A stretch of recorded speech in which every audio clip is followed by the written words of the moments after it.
Hey everyone.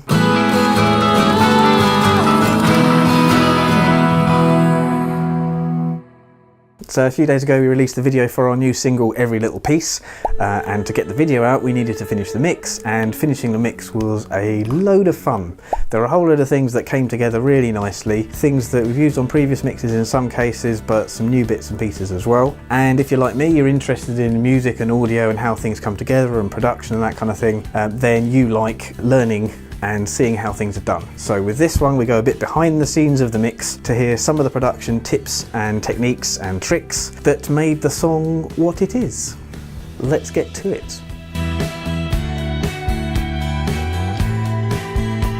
See what we got. Putting the mic in the back of the amp. So the first thing relates to electric guitar, and we've only got the two guitars, we don't have a bass in this track, so to get more bass out of the electric, there was this really weird trick, which is to chuck an SM58 in the back of the open cab of the electric guitar, and it sounds heavy as frick on its own, but it really has these bass frequencies. I'll play you the mic on its own. So that sounds really distant, but when you blend it in,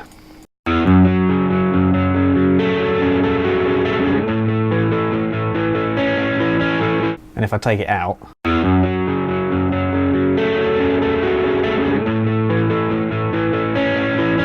just a minor thing, but it really helps give it that warm feeling. That's that one. Consistent low harmony. So something we did for this song, which we haven't done before, is doubling all the vocals. So doubling the high main melody vocal, which Kat did, with an octave lower copy than I did. And it's not right up in the 4 of the mix, but it just sort of gives this underlying feeling of power.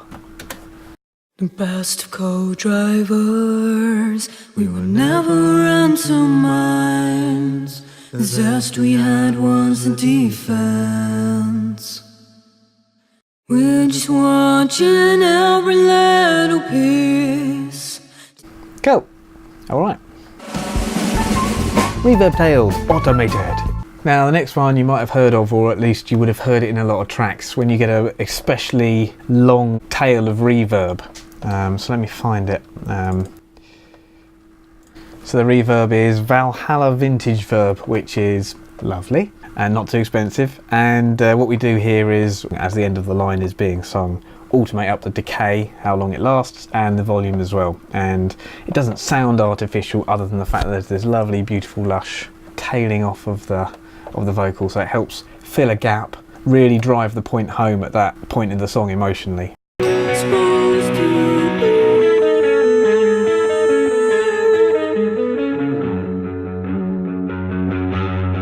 Oh, lovely and lush. So that's a lot of reverb. If you just put that on the entire vocal, of course, it'll be wishy-washy and send it to the back of the mix. That's no good. So it's actually quite a common thing to do, but I hadn't actually done it before. So here's the other place where we automate the reverb tail. It's actually on the acoustic and the electric, and there's an R verb on the acoustic and a Valhalla Vintage Verb on the electric.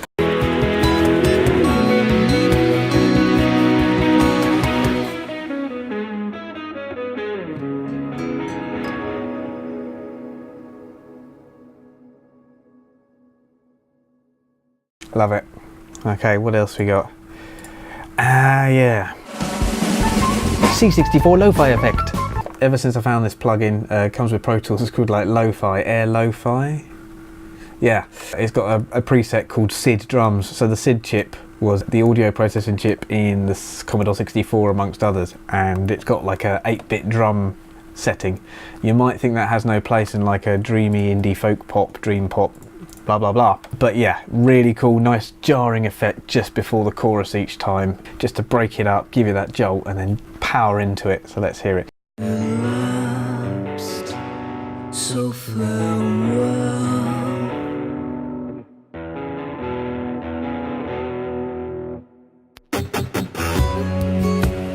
We're just watching out. Just a little bit of excitement, something different, keep the ear hearing something new.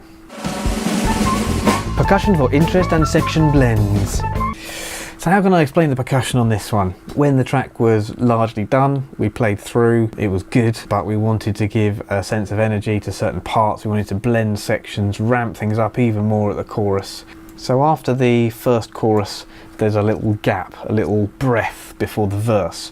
But the second verse in songs is usually where you're at risk of losing the listener's interest, because you've had a verse, you had a low energy level, you've gone to a chorus, it's got a higher energy level, and then you're going back to a verse, and you really need to do something new. So here we added just a simple juk on the beat.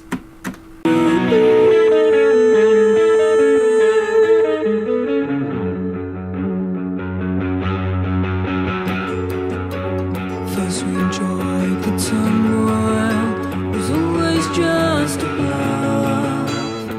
Oh, how we toyed with ourselves. Now we consider. And then towards the end of that verse, we're coming back into the chorus, so we actually ramp it up in a few interesting ways.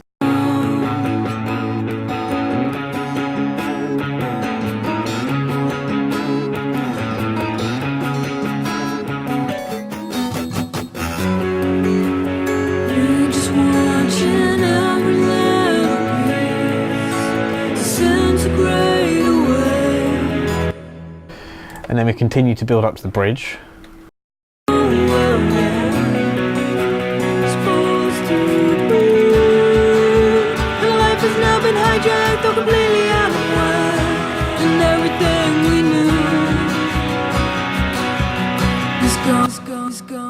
And this is a really cool rhythm that Kat came up with for the bridge.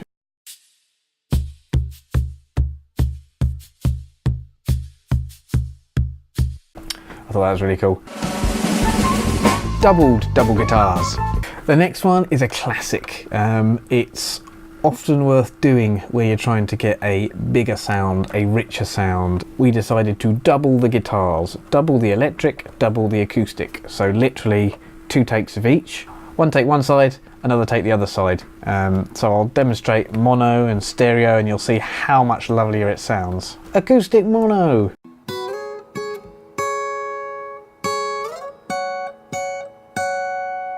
Acoustic stereo.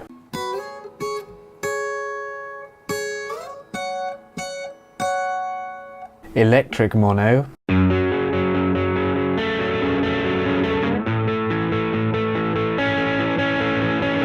Electric stereo.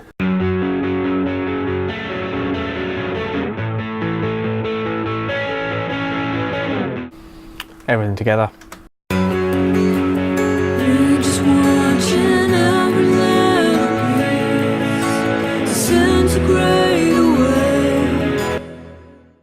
So it's quite an honest way of thickening a sound. You can fake it with a delay effect, but it is fake. It sounds, you get a certain amount of comb filtering, certain frequencies will be a bit more resonant. If you just delay it, just put the effort in, record it twice, make sure it's nice and tight, and it sounds lush.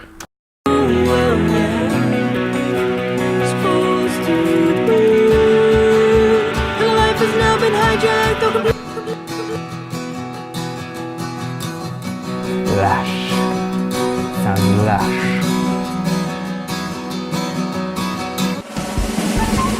Strings what are not made of string. Something we always wanted for this track was a really nice cello sound on the chorus, low cello, just to reinforce that root note. Something we don't have is a cello sound, a really nice lush cello to reinforce the chorus. What we did find was a string patch on the Expand, and it's got big legato strings, and that sounds like this.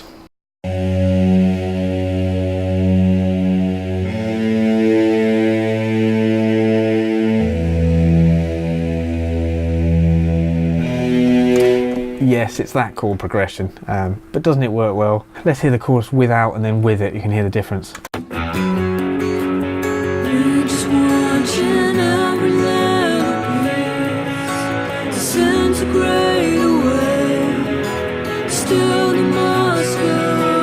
Here it comes.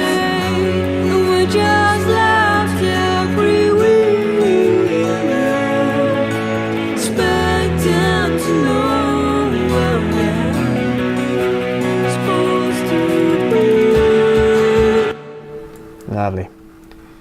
And at the end, to build things, we just add another higher octave version of the same thing.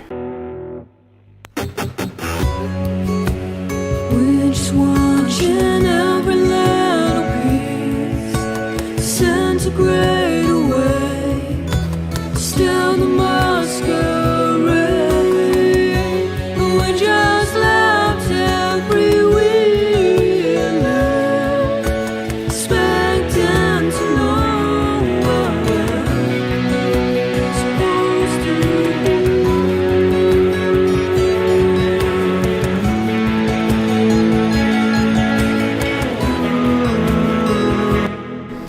Enough of that. Finally, mic blend automation. In reamping the guitars, you get a chance to play with mic positions a bit. I've got another Boxtips video. I can refer back to a previous video for the first time on our channel. So you've got 3 mics recorded. If you realise that different mics make different part of the sound.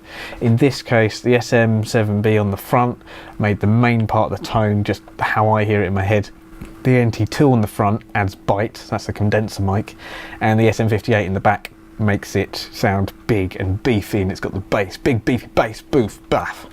So, throughout different parts of the track, we want different things. Towards the end, it needs more of that bite, and at other parts, it wants to be more laid back and have some less of the bite and more of the big beefy tone, big beefy boof tone. Point is, you can automate that. In this track, we automated the levels of the different mics. You can see here on the restful part, just before the final chorus, we take down the bite of the NT2 and in fact take down a lot of the beefiness as well. This is supposed to be really calm and quiet before the final chorus. Here's how that sounds.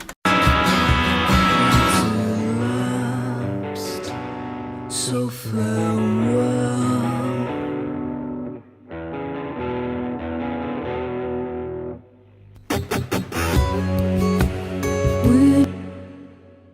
And again, in the beginning, the verses and the choruses alter slightly, and in fact towards the end of the verse, interest is almost fading a little bit because we've just lost the vocal and we're building up towards the chorus. Now there's something interesting on the acoustic, but it didn't have enough energy, so bringing up that NT2, that bite here, worked out quite nicely. This monument of ours together was the deal.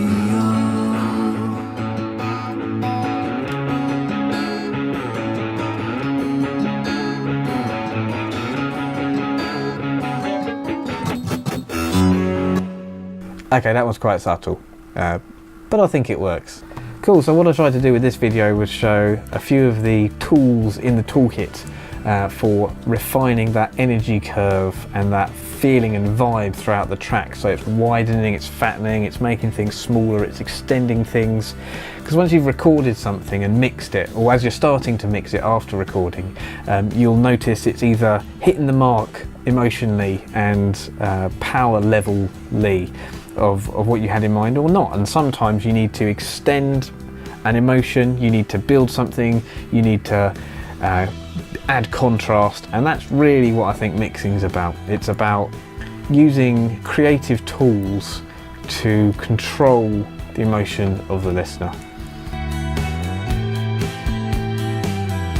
Okay, hope you found that interesting. If you haven't checked out the song already, head over to the link in the description to see the video, which was great fun to put together as well.